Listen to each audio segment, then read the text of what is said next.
on the international aspect of these issues, and she has actually lived that. She's been, let's see, deep in a Chinese coal mine, high on the snow-capped Himalayas. You should read her bio. It's pretty interesting. She's been in Bangladesh after floods. She has been doing this for quite a long time. She's an award-winning reporter, and we're looking forward to hearing from her. So, Lisa, take it away. Thank you, and it's so nice to be back at Paul Miller. Oh, I'm a Paul Miller alum. She's a Paul Miller alum. And we were just saying that, like, just one of the ways that Washington has changed. I think when I was doing Paul Miller, it was like 90% regional reporters. And now, of course, how many regional? Well... well, part of the reason I'm at ClimateWire is because I kept getting laid off, right? So, yeah, I mean, I've been a newspaper reporter. For, my background is in newspapers. Just briefly about me, I got my first job at the North Jersey Herald and News as an intern when I was 16, which, like, I'm not even going to tell you how long ago that is because one of the benefits of being 4'10" is that I look a lot younger than I am, I covered cops and courts and City Hall, and then came to Washington and was I think they put bureau chief on my card. I was the bureau chief of the Oakland Tribune and the LA Daily News, but as the two regionals here know, there was really no one else from my paper here, so I was just chief of me, and covered, covered everything that, I wrote about immigration. I wrote React stories on the issue of the day. I wrote about what changes in the alternative minimum tax mean for San Fernando Valley residents, all the regional issues. All of which kind of builds up to say I'm not an environmental reporter. I've never been an environmental reporter. I still don't consider myself an environmental reporter. I'm a political reporter. I've just translated this to the international level. I'm the deputy editor. I cover international issues for ClimateWire, and the spine of my beat is the UN climate negotiations, which I'll come back to. The other part of what I do is that I write a lot about what climate change means for vulnerable communities, vulnerable countries, which kind of means that they're screwed. I write a lot about what countries are doing or not doing to address climate change. As Linda said, in the course of this, I've been really lucky. When I worked at the LA Daily News, they would send me anywhere I wanted to go on the red line. But with ClimateWire, I've been able to see a lot of things on the ground. I've been able to go to sinking islands and spend time in China trying to understand sort of the fitful moves in the country toward developing in a cleaner way. I've spent some time in Bangladesh writing about communities that are faced with increased floods and storms, and trying to wrap my arms around this issue that environmental groups love to talk about. You might have heard the phrase climate refugees or climate migration. This is the base of this issue is that as climate change causes more and fiercer and more frequent storms and flooding and other weather-related problems in some of the world's poorest countries, people who depend largely or entirely on fishing or agriculture especially are finding it harder and harder to sustain livelihoods where they are and are moving.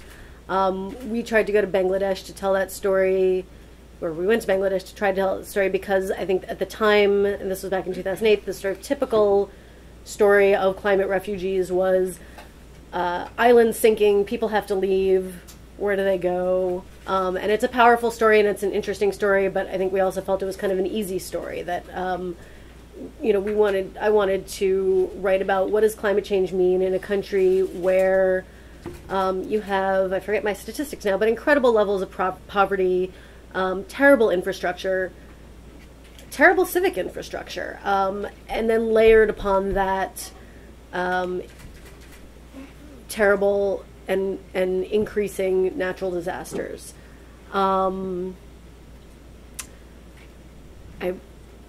followed a group of scientists up to the Himalayas, up the Himalaya mountains. They were working on glacier melt.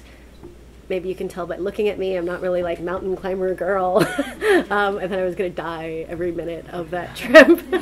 But it was fascinating, and I was able to speak with people in, in small little remote villages about what they thought of climate change. And just as an aside, what was really interesting to me about that was that many of them could not give a damn. And they, I had people saying to me, you don't know how many journalists come up here and try to talk to us about climate change, and how many scientists come up here and want to talk about the melting the melting glaciers on the Himalayas. You know what we care about?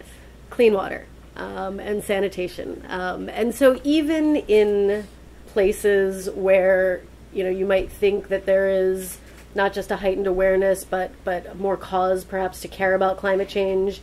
You still have a local struggle. You still have the struggle of folks who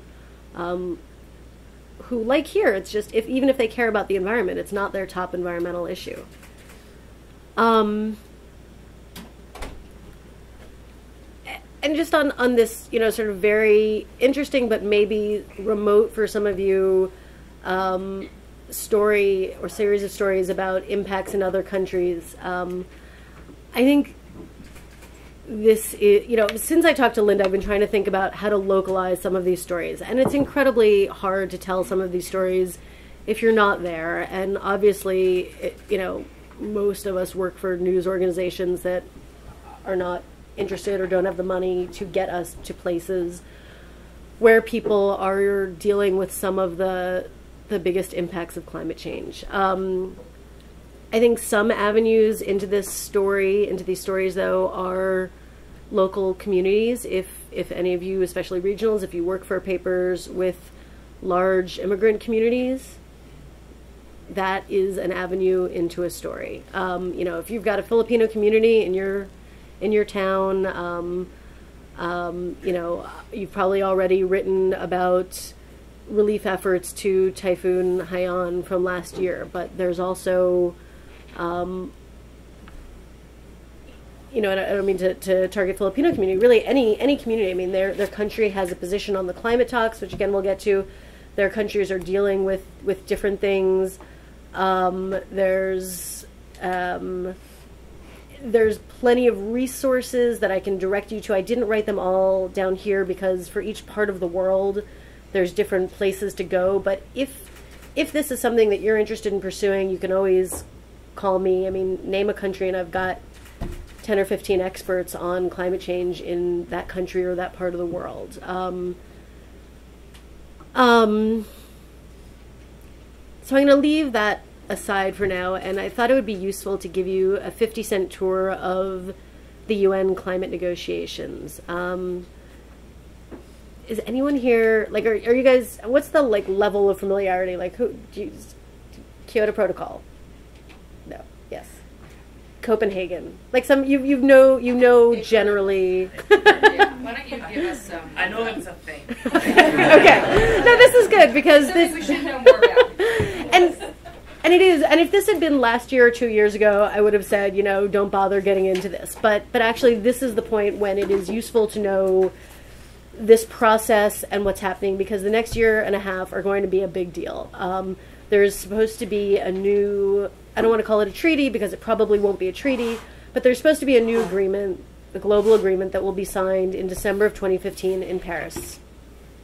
And so the end of this year and early next year are going to have a lot of climate activity, and it's going to be, I think, useful to know the background.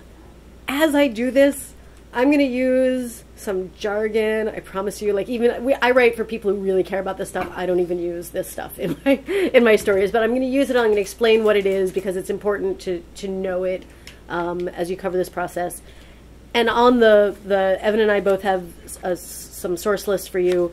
I have, as part of the UN negotiations, a group of both environmental groups who are knowledgeable about this process and business groups, skeptics who can speak to it as well as some resources. Okay. So the United Nations Framework Convention on Climate Change, UNFCCC. It was created in 1992, and it is both a document and a body, a negotiating body within the UN. The UNFCCC created the process. I mean, there's a lot of things that the UNFCCC did, but essentially it created the process toward negotiating a climate agreement, and it got and the United States signed it. 92 countries at the time signed it, to set the process of creating a global agreement on climate change. 5 years later, in 1997, the Kyoto Protocol was adopted. The Kyoto Protocol called for industrialized, developed countries to cut emissions, and I forget my numbers now, I forget what percentage they all had to cut their emissions by, but industrialized countries had to cut emissions, and it almost doesn't matter anymore because it didn't work and it's not, I'll get back to that. And developing countries were asked to take actions voluntarily, and if they did take actions to cut emissions, it was expected that wealthy countries would provide funding. The United States signed the Kyoto Protocol, and then when it got back to Congress, of course, Congress didn't ratify. Late Senator Robert Byrd and now Defense Secretary Hagel put forward legislation that is now known as the Byrd-Hagel Act. It was passed 99 to 1, or was it unanimously? It was, if it wasn't unanimously, it was almost unanimously, that said the United States isn't going to do anything unless other major emerging countries, and by that they meant China, also acted. So let me just go back to how the Kyoto Protocol set things up. When we say, developed countries had to do X and developing countries had to do Y, and this is where the jargon starts, and it's, like I say, it's important to know and retain it, but not use it in your stories. It created two categories. The first category is called Annex 1, or Annex 1 countries, and these were a list of industrialized countries as set out by OECD data on gross domestic product back in 1992. It included the European Union, the United States, Australia, Japan, a few others. Non-Annex 1 countries, the group of countries that didn't have to do anything obligatory, were called non-Annex 1, and they include very poor countries like Bangladesh and Malawi, and they also include wealthier countries like China, like India, like Brazil. So Congress didn't want obviously Congress's concern was if the United States cuts emissions and China doesn't, we're at a competitive disadvantage. China's argument was, and in many ways still is, look, we're still a developing country, and we need time to grow, and it's not fair to ask us to take the same level of obligations that you do. So for about 20 years, or 15 years, the fight was sort of, you go first, no, you go first, no, you go first, no, you go first, until we got to, and the Bush administration declared the Kyoto Protocol dead. The international community hated the United States. And then in 2007, around the time that the fourth IPCC, Intergovernmental Panel on Climate Change, science assessment came out, around the same time as An Inconvenient Truth, this negotiating body decided that in 2 years' time, what then was Copenhagen, there would be a new treaty. I started covering this in 2008, just before Copenhagen. And now you'll hear a lot of people, Copenhagen did, most people think it ended in a failure. The United States government thinks it was a great success. If it was supposed to create a new treaty. Most people now looking back on it will say people raised expectations way too high, and they're always talking about other people who raised expectations, but everybody, right? I mean, environmental groups, you know, said there was going to be a treaty. The U.S. government didn't dissuade, didn't put too much, you know, effort into dissuading people from thinking that was going to happen, probably because the new Obama administration didn't want to look like the bad guys. Europeans certainly made it sound like there was going to be a new treaty. And then when there wasn't a new treaty, you know, I mean, the bar was set pretty high. That negotiation was a bloody mess to cover. It was,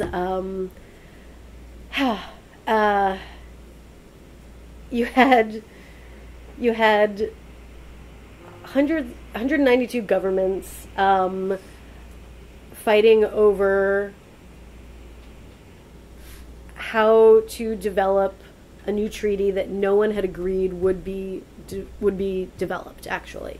And so by the final day, you had President Obama sort of negotiating one-on-one with the leaders of China, India, Brazil, and South Africa, and emerging with what was called the Copenhagen Accord. And the reason the United States believes that this was a success is because what the Copenhagen Accord did was establish that all countries, rich or poor, Annex 1 or non-Annex 1, should set forward targets to cut emissions. And this was a huge deal. This was the first time that, you know, in the words of the U.S. government that they like to use, the countries had sort of gotten past this firewall. They described this sort of division of rich and poor countries as a firewall that the U.S. believes and now Europeans believe needs to come down. That at this point, you know, the OECD numbers, the GDP numbers that we were working with in '92 are not relevant in 2014. Countries like China, if they were, you know, if we accept that you know, they were certainly a developing country, then are one of the world's greatest powers now. They have the capacity to address climate change, as does Indonesia, as does Singapore, as does Saudi Arabia, as does Qatar, all of these countries which were in the developing country basket. So in Copenhagen, countries set out their targets. And this is where the United States agreed to cut emissions 17% below 2005 levels by 2020. That's a number that was in legislation that Henry Waxman and Ed Markey had put forward that Evan described. It didn't pass, but the Obama administration kept the number. And for years, they kept telling the international community, you know, we stand by our number, with nothing really behind them to explain how they were going to get to that number. Last year, you know, and they're getting there by hook and by crook, between explosion of natural gas and, you know, automotive standards and what they expect will happen with the new EPA regulations. They're about halfway to the mark now. They'll probably reach the target. That Copenhagen meeting also established that rich countries would help poor countries significantly with funding. It didn't tie the money to the emissions cuts that poor countries agreed to make, but rich countries agreed to give $30 billion between 2010 and 2012. They called it Fast Start for sort of immediate needs, and then $100 billion annually by 2020. So here's another story. This money is not there. It's not gonna be there. They created a fund called the Green Climate Fund. It's an empty shell. You know, for any of you that there's still a very large debate about how much of this money should be public and how much should be private. This is something that the Obama administration has worked very hard to prevent coming before Congress, because obviously money for climate change for poor countries would be below the last thing that Congress would ever want to fund. So after Copenhagen, there was sort of this feeling in the international community of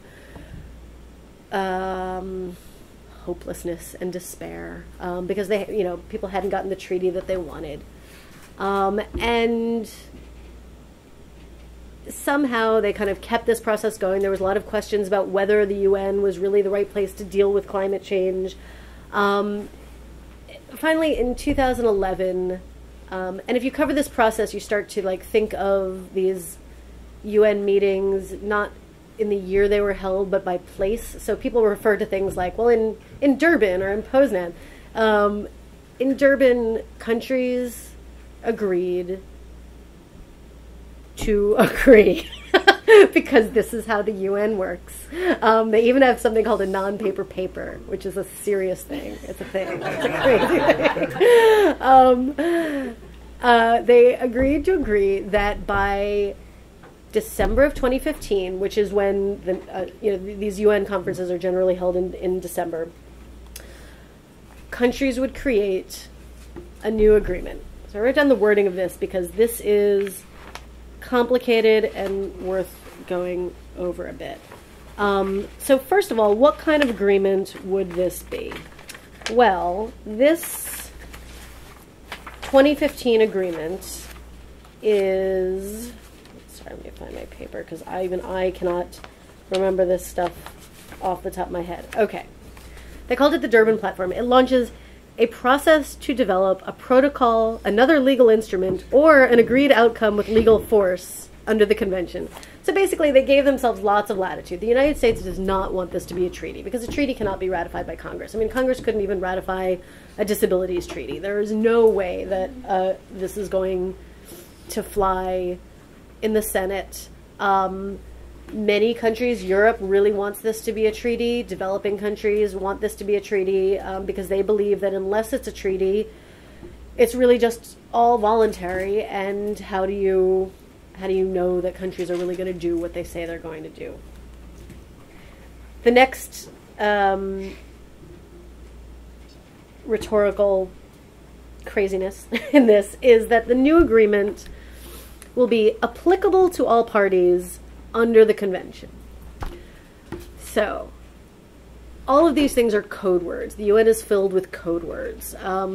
Applicable to all parties is something the United States fought for very hard. And to them, that means that whether you are the United States or China, whether you are New Zealand or Brazil, whether you are Luxembourg or the Maldives, you will be obligated in the same legal manner to cut emissions. Maybe the United States would be expected to do something very differently than Thailand, but Thailand would be equally obligated under the same legal structure. And yet the second part of that sentence, under the convention, undercuts the first part. And that is, under the convention is code word in these negotiations for a principle that developing countries call common but differentiated responsibilities. This is something that has been in UN lingo for years. It sort of outlines the idea that that wealthy countries should take the lead in addressing climate change, and poor countries should do what they can. Developing countries are holding very fast to this principle. They don't want to give it up. They don't want, they don't want to be on the hook for emissions reductions. They don't believe that they should have to be. They don't believe that wealthy countries have done enough over the past many years to justify them now being asked to take the same kind of obligations. So you have an agreement to have an agreement, and yet you have sort of the same divisions that have plagued this process for 20 years are still plaguing it. There's really no clear, I mean, I've been covering this now for several years. There's really no clear sense to me that countries have found a way to iron out this fundamental problem, which is what should rich countries do versus poor countries? What should middle-income countries do? And how should they do it? They might wind up deciding that the answer is we all do things voluntarily. And good luck to all of us deciding if it really happens the way we say it's going to happen. But over the next 2 years, some big decisions are going to be made. At the end of this year, there's going to be a conference in Lima, Peru. We call these COPs. They're conferences of the parties. This will be the 20th, so they call it COP 20. At this conference, a draft text is going to be expected to be finished. These conferences they're supposed to go 2 weeks. They're supposed to end on a Friday night. It always goes until like Saturday night, Sunday. There's these big huddles of, ambassadors, negotiating legal language at 3 a.m. And it's, you get sucked into it. It's actually kind of fun when you're there. And by March of 2015, all countries will have to put on the table what their new targets will be. So part of this, if you're covering policy in the U.S., part of this is a big U.S. story. We broke a story a couple months ago about, how the U.S., while still dealing with EPA regulations and not at all sure that they're going to meet their 2020 targets, are already trying to figure out what they can do for the next set of targets, which might be out to 2025 or 2030. And members of Congress, Senator Vitter and others, in response, have written a letter sort of demanding more information from the administration about that effort to develop new targets. This will all conclude in December of 2015 at COP21 in Paris. It's sort of Copenhagen Redux. The expectations have been lowered a lot, purposefully, and yet there's still no clear, to my mind, there's no clear sense of what they expect to get out of this, which, the goal that countries have set of avoiding a 2-degree target, when we float that around, that means trying to prevent global emissions from rising more than 2 degrees Celsius above pre-industrial levels. Scientists call it a guardrail beyond which sort of the most catastrophic impacts of climate change occur, and even adapting to those will be difficult, if not impossible. So there's a goal, a broad goal of avoiding a 2-degree target. As it looks right now, the targets that countries will put up in 2015 are not going to meet that target. They're just not. So sure. I mean, I'm just going to include. So that is the process that's happening now. I have, a list of sources to start you on things if this is something that you're interested in covering. The UNFCCC website is like the worst thing ever created. It's so if there's a lot of interesting stuff on there, both from the U.S. and other countries. If you're interested in other countries, I put the website on there, but really the easiest thing to do is call me and I can lead you through how this thing, where the best stuff is. The UN Special Envoy for Climate Change is Todd Stern, part of the State Department. His press person is Andrew Light. I have his email on here. And I have contacts for a couple negotiating blocks. The least developed countries, the small island states are very active, and their folks are very quotable. And some resources at the end of folks who have, Lynn, you asked me for sources, and there's already a lot of stuff out there, and I felt like I was duplicating. SEJ has several pages of covering climate change. They have lists of experts on the science, on the international stuff, on various policy ends. Earth Journalism Network has the same, and they also have a fellowship where they send reporters to the negotiations, and people have found that very helpful. They focus on reporters from developing countries, but there have been, each year there's at least 1 or 2 U.S. reporters as well, and they usually reserve it for folks who either wouldn't, their papers wouldn't be able to send them, wouldn't want, or who want to get a taste of covering this process. And that's it. Let me open it up for questions. And Yes. Oh, I was just wondering, is this correct that one of the arguments that developing countries use is that developed countries are more responsible for the emissions? Absolutely. Okay. And that's actually becoming a bigger debate. So this is one of these terms that I was kind of reluctant to throw out there, but within the UN, the term is historical responsibility. Developing countries argue that wealthy countries have historical responsibility, that they have been emitting far longer and far more.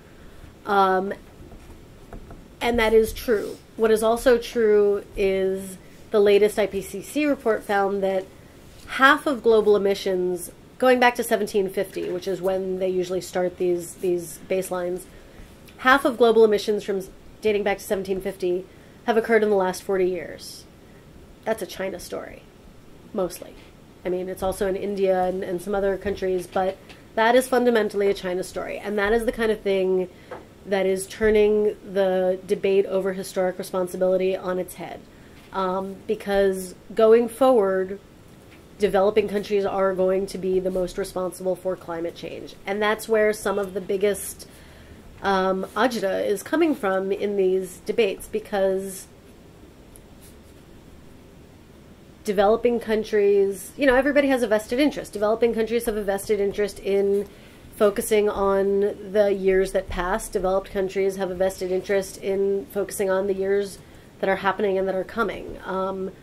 And there's very little, there's a lot of nice words in the UN, and anytime you go to one of these things, you'll hear green, blah, blah, sustainable, blah, blah, but there's no real sense that all countries are genuinely saying, all right, let's forget about all these calculations. This actually is something that everybody needs to deal with.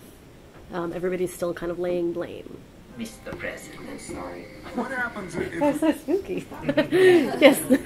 And then, To what extent do you think new ground is actually broken at these conferences? Like, I'm totally kind of ignorant, but I would kind of have the impression that a lot of what happens is kind of prearranged, and that these, different counterparts are coming in kind of knowing what's going to happen already. Can you speak to that at all?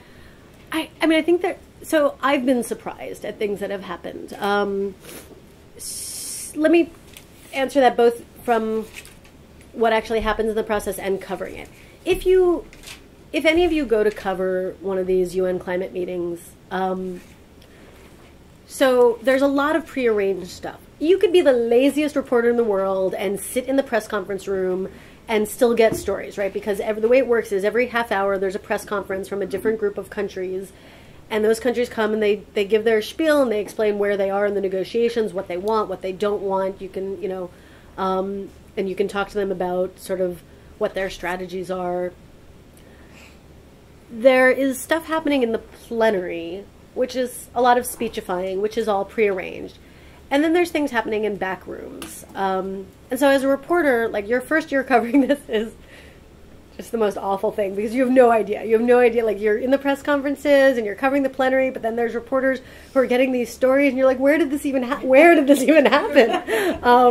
So it's a combination of, having sources, talking to people in the hallway, seeing what's happening before you in the official sessions, but also just kind of working. It's in some ways kind of like covering Congress, but I don't know if it's kind of an imperfect analogy. And so each country has its position, and those positions have been offered up to the UN in written submissions, and countries stick to those positions. And so there is an element that is certainly preordained, and yet things happen. In 2011, when countries agreed to agree, I laugh every time I say that, when countries agreed to agree to a new agreement, that was not something that anyone thought would happen. This was 2 years after Copenhagen. There was still kind of a lot of angst over how things happen in Copenhagen. What had been happening behind the scenes was that Europe formed an alliance with AOSIS, the Association of Small Island Developing States. These are most of the countries that are existentially threatened, that fear that their countries are going to be underwater in a half century or so. And with least developed countries, the world's poorest countries, to sort of push the hand of U.S., China, India. And so this was a situation where normally the U.S. and China are at odds. But now, because the U.S. and China are the two biggest emitters and increasingly being held equally responsible in some arenas for addressing it, they were sort of on the same side of things. And so you had Europe and this alliance of poor countries pressuring U.S., India, China, some others to agree that if we... Their argument was, look, if we don't set something in motion to come up with a new treaty, a new deal, this process is sinking. This is we might as well forget about the whole UNFCCC process entirely. And they won, and so the U.S. definitely didn't go into that conference thinking that they were going to agree to something like that. This was a conference that was supposed to end on a Friday night, and every year this happens. It's supposed to end on a Friday night. It doesn't end on a Friday night. Then people change their tickets, and then people start saying oh, you have to leave because there's a soccer match that's going to be here tomorrow. And this one went, it usually goes into Saturday morning, but this one went into Saturday morning, Saturday night, well into Saturday night. There, and ended around 5 a.m. Sunday morning. So. Sometimes the process surprises you. Yeah. You had mentioned that the U.S. is about halfway to its goal of reducing emissions.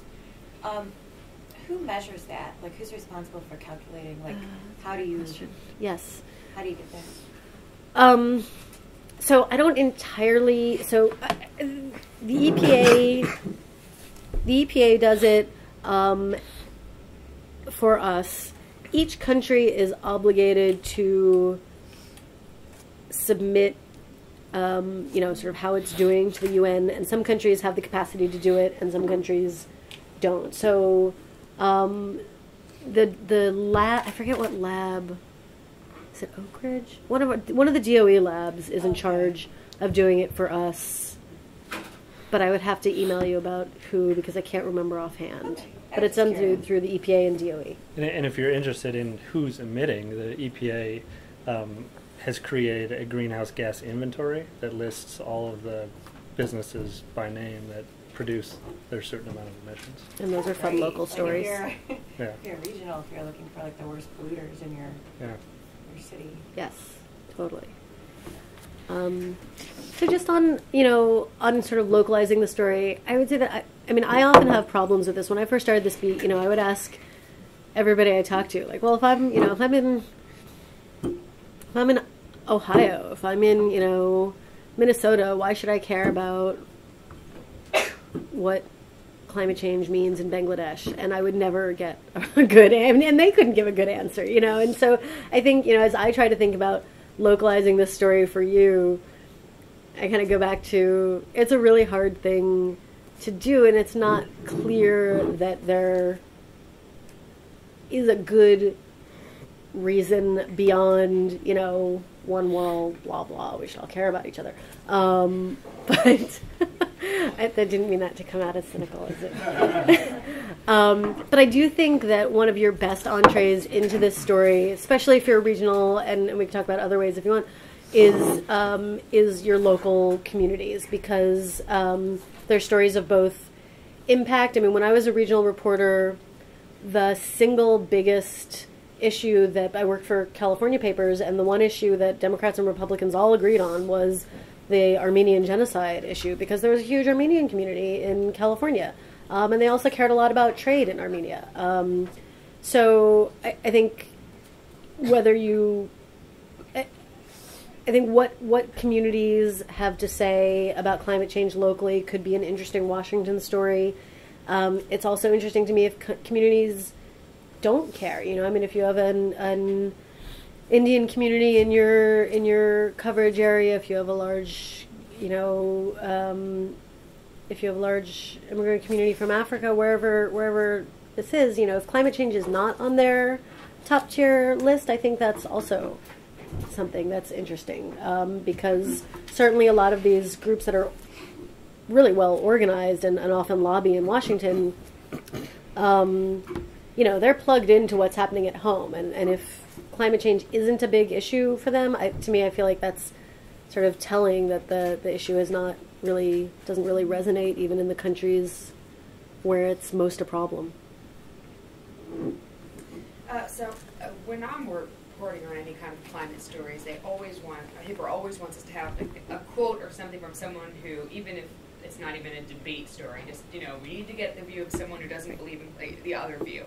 Do you have any tips other than just kind of like getting some politicians like generic quote about like it's not even real to put in? I mean, is there like, do you have like a source or like a way, like how would you recommend to go about including that point of view, other than every time I report I'm just like, okay, what politician wants to say that it's not even a legit thing, just because you just need it in there to be balanced. Or maybe you have a tip on persuading her editor that that's really kind of bullshit.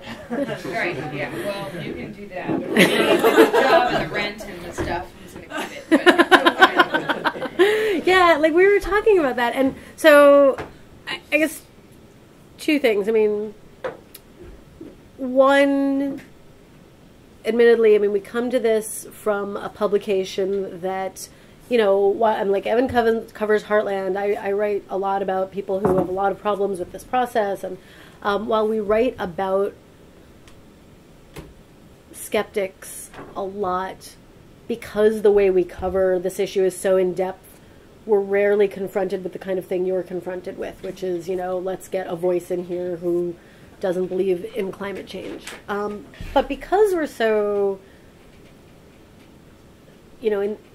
deep into some of these things, I think what we see is that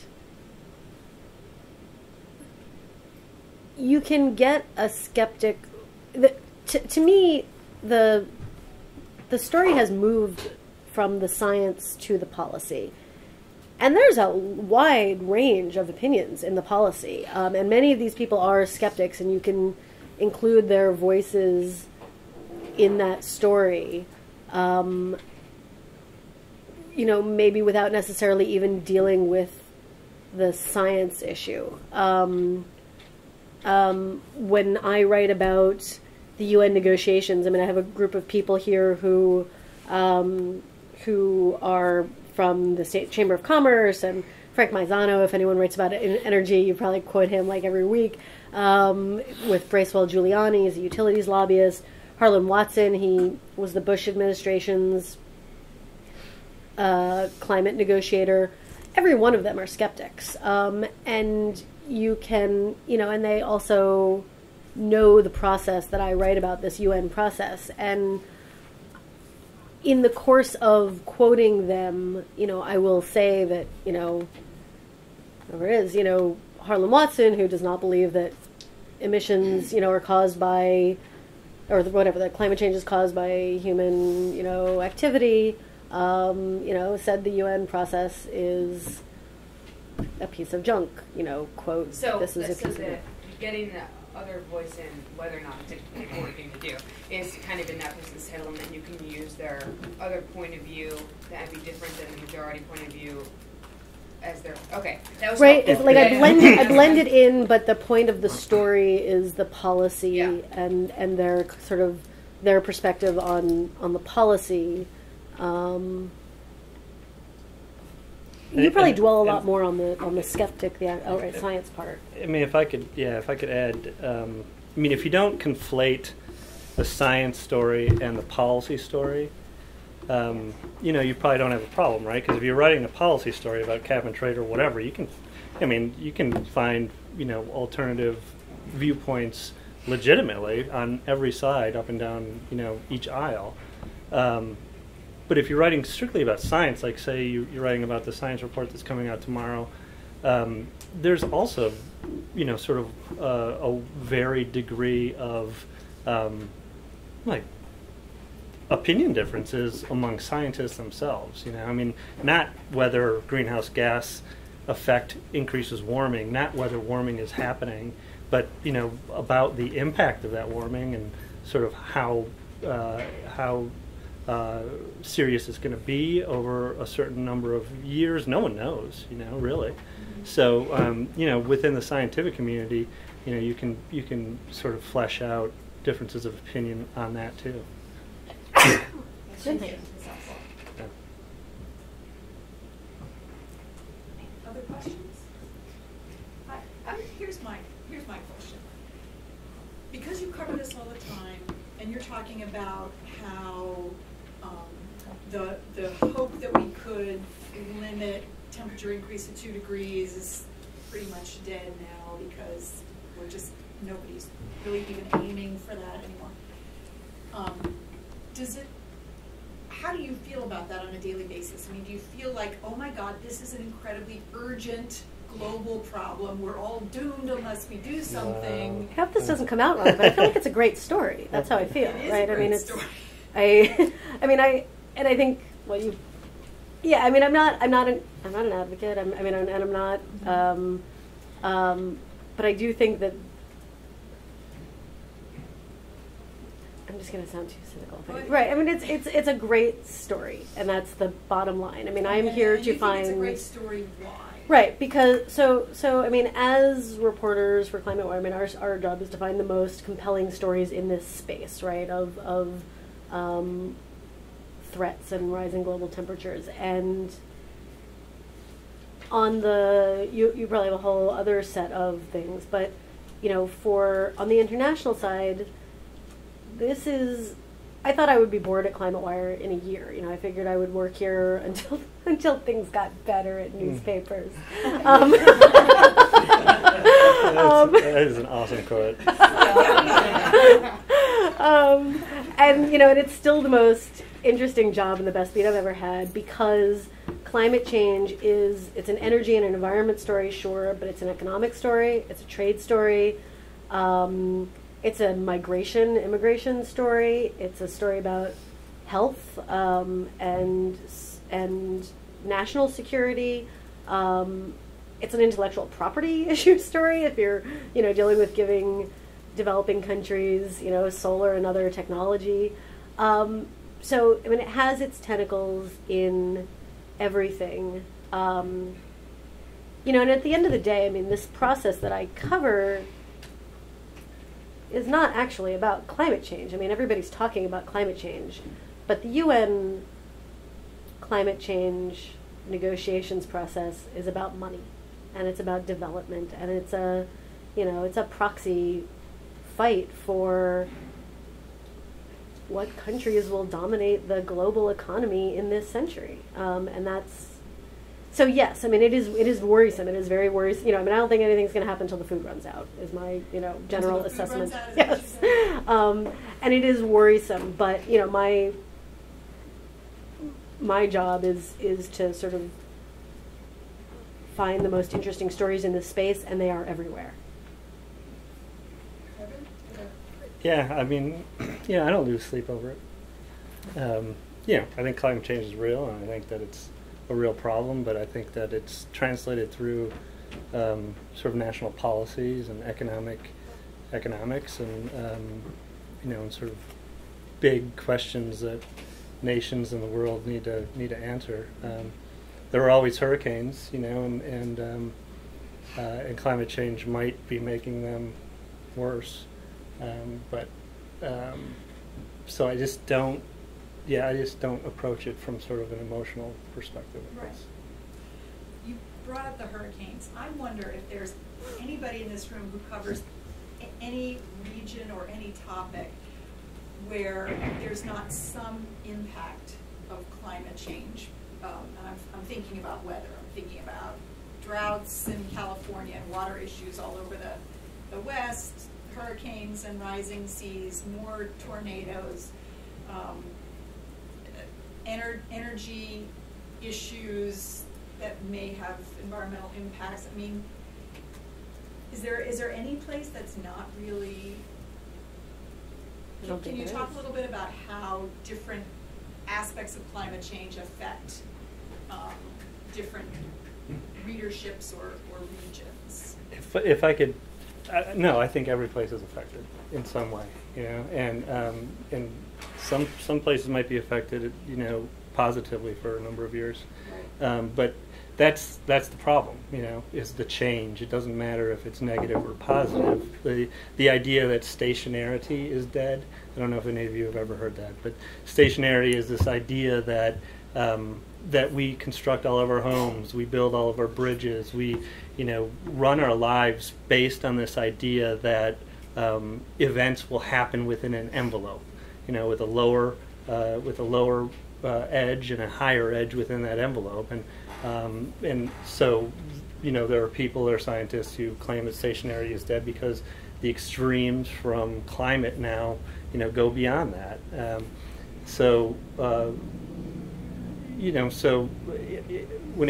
through that lens, I think that everybody's affected to some degree, or will be. And I think in the National Climate Assessment coming out tomorrow,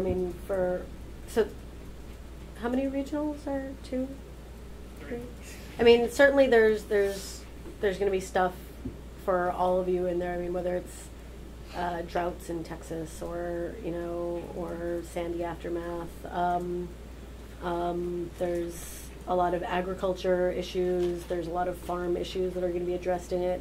Again, because I cover international stuff, I'm not totally plugged into the National Climate Assessment, but we can connect you with folks if this is something that you're interested in covering and want to get a sense of what, how you might be able to.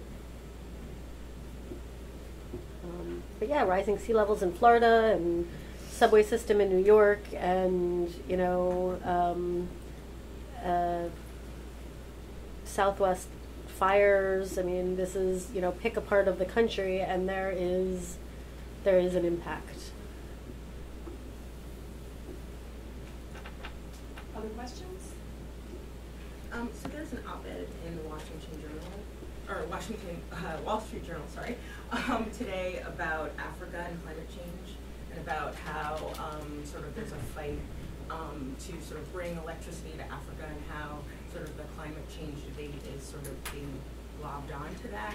Yes. And I guess it's those situations where I feel sort of conflicted, because what I know about climate change, obviously, we want to do something, but it sounds like just from reading this op-ed,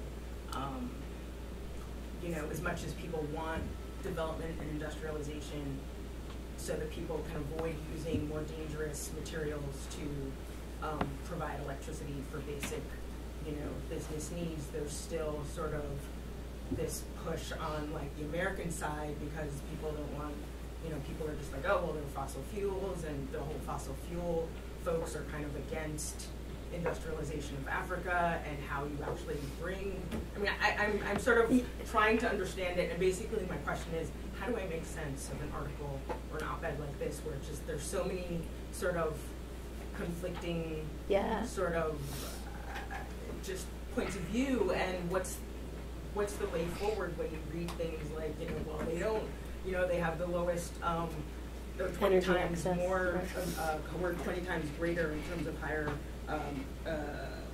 emissions in the U.S. than Africa, and they have a very low climate, exactly. very low footprint. So obviously that should be maintained, but at the same time, bring development and sustainable development that allows them to. Can I? It's a great. I'm going to just suck the privilege away for just a minute. What I would like to do is, because you've given me a great segue, is I want to show this quick video. I think it's just a couple minutes, but it addresses in part this question, and then you guys could definitely weigh in if I can. Yeah, I think this is going to work. And actually, while this is warming up, maybe you want to take a stab at it. Sure. I mean, I increasingly am covering these issues of energy access, and it's a great issue. I haven't seen the Wall Street Journal op-ed, but I'm sure it's about Power Africa, which is. I'm not criticizing it, but it also is just like, wait, what? Like, well, they're going to use diesel energy if we don't bring like cleaner energy, and it's just like this whole big other layer that I just am like overwhelmed by now after reading this. Right. So maybe if you want, I can do it now. I mean, I can give you sort of a 50-cent tour again of a much shorter one of the energy access issue, and some thoughts on how.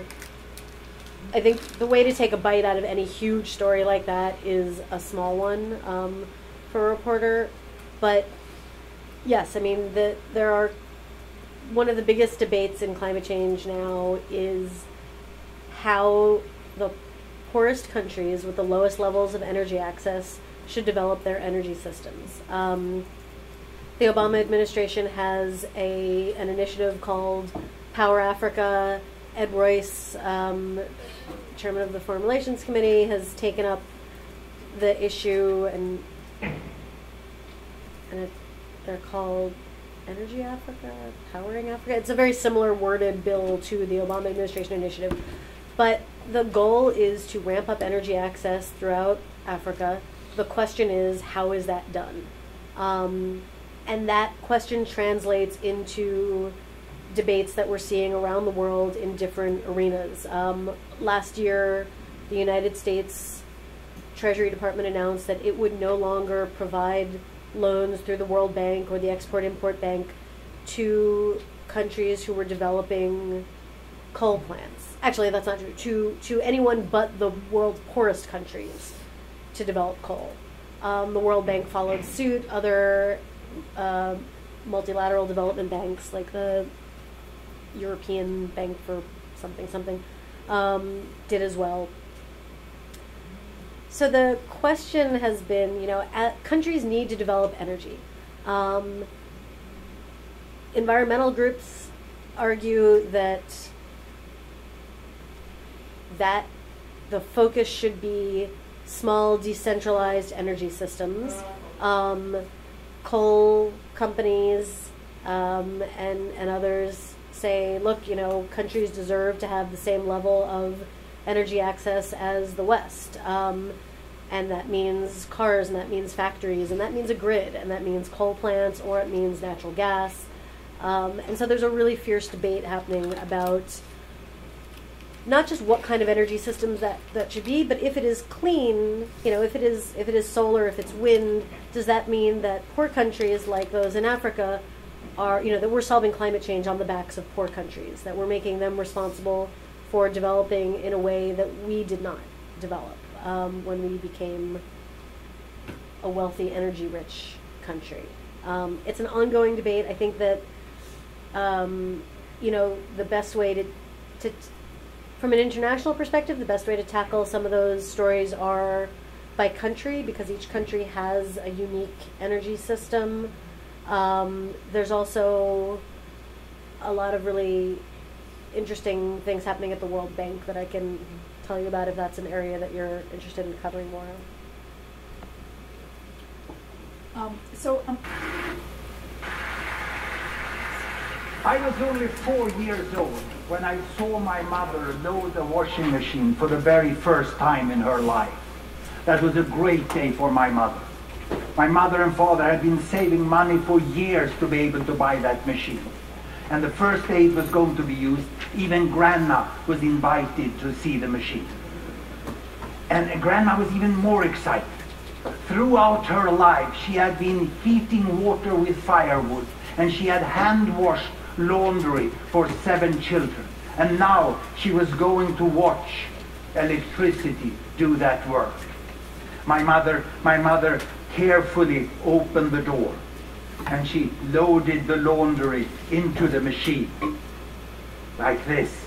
And then when she closed the door, Grandma said, no, let me push the button.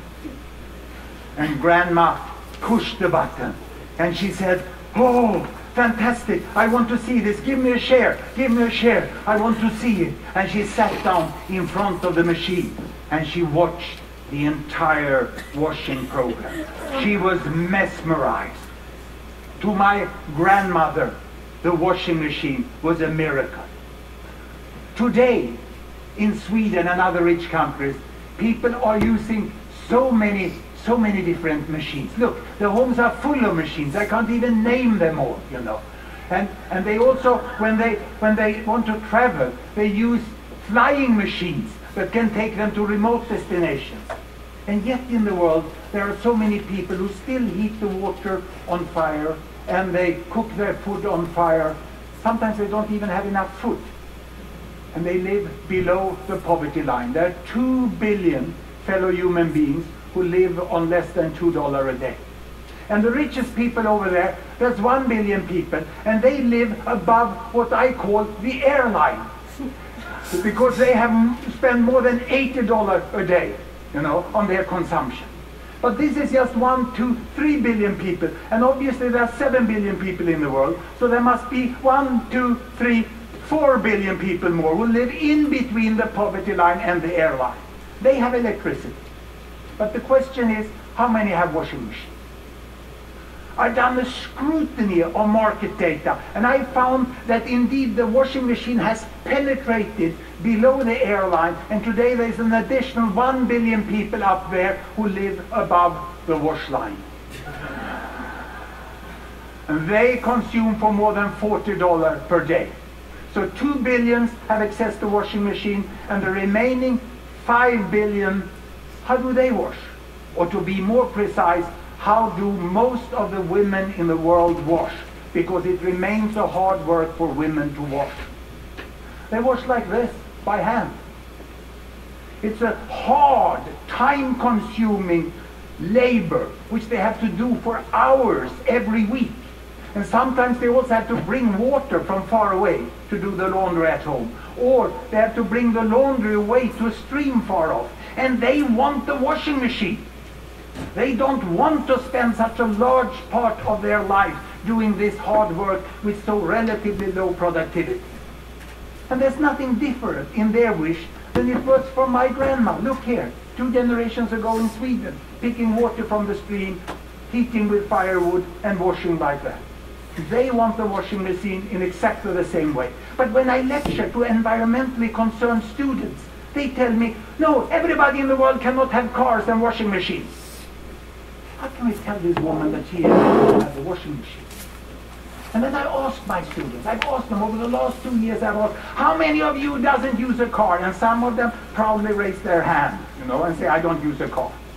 And then I put the really tough question. How many of you hand wash your jeans and your bed sheet? And no one raised their hand. Even the hardcore in the green movement use washing machines. So how come something that everyone uses and they think others will not stop it? What is special with this? I had to do an analysis about the energy used in the world. Here we are. Look here. You see the 7 billion people up there? The air people, the wash people, the bulb people, and the fire people. One unit like this is an energy unit of fossil fuel, oil, coal, or gas. That's what most of the electricity and the energy in the world is. And it's 12 units used in the entire world. And the richest 1 billion, they use 6 of them. Half of the energy is used by 1/7 of the world population. And these ones who have washing machine, but not the house full of other machines, they use 2. And this group use 3, 1 each. And they just have electricity, and over there they don't even use 1 each. That makes 12 of them. But the main concern for the environmentally interested students, and they are right, is about the future. What are the trends? If we just prolong the trends without any really advanced analysis to 2050, there are 2 things that can increase the energy use. First, population growth. Second, economic growth. Population growth will mainly occur among the poorest people here because they have high child mortality and they have many children per woman, and that you will get 2 extra, but that won't change the energy use very much. What will happen is economic growth. The best off here in the emerging economies, I call them the New East. They will jump the airline, whop, they will say, and they will start to use as much as the Old West are doing already.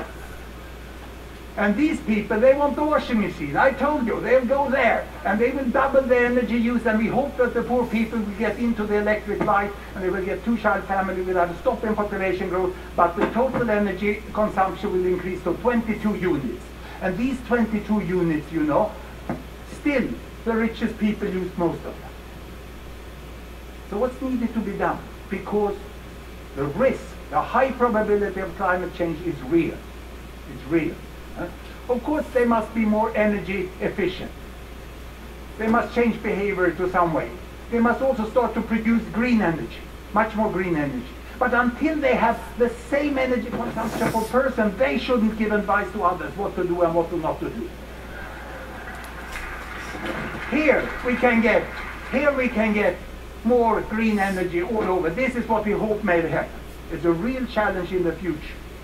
But I can assure you that this woman in the favela in Rio, she wants a washing machine. She's very happy about her Minister of Energy that provided electricity to everyone. So happy that she even voted for her, you know. And she became Dilma Rousseff, the president-elect of one of the biggest democracies in the world, you know, moving from Minister of Energy to president. If you have democracy, people will vote for washing machines. They love them. And what's the magic with that? My mother explained the magic with this machine the very, very first day. She said, now Hans, we have loaded the laundry. The machine will make the work. And now we can go to the library. Because this is the magic. You load the laundry, and what do you get out of the machine? You get books out of the machine. Children's books. And mother got time to read for me. She loved this. I got the ABC. This is why I started my career as a professor, when my mother had time to read for me. And she also got books for herself. She managed to study English and learn that as a foreign language. And she read so many novels, so many different novels here, you know. And we really loved this machine. And what we said, my mother and me, thank you, industrialization. Thank you, steel mill. Thank you, power station. And thank you, chemical processing industry that gave us time to read books. Thank you very much. I think that really gets to the heart of the UN negotiations. I mean, his quote, you know, until these countries have the same energy consumption as others, they shouldn't give advice about what to do or not to do. That is the fight that's happening on the international level. Over equity. I mean, do countries have a right to pollute until they reach a certain level? What is that level? You know, 192 countries have been trying to answer that for 25 years. And they promise to have an answer by the end of next year, but I don't think it's going to happen. Okay, thank you. Thank you. Thank you so much. Thank you for having me. This was awesome. Thank you.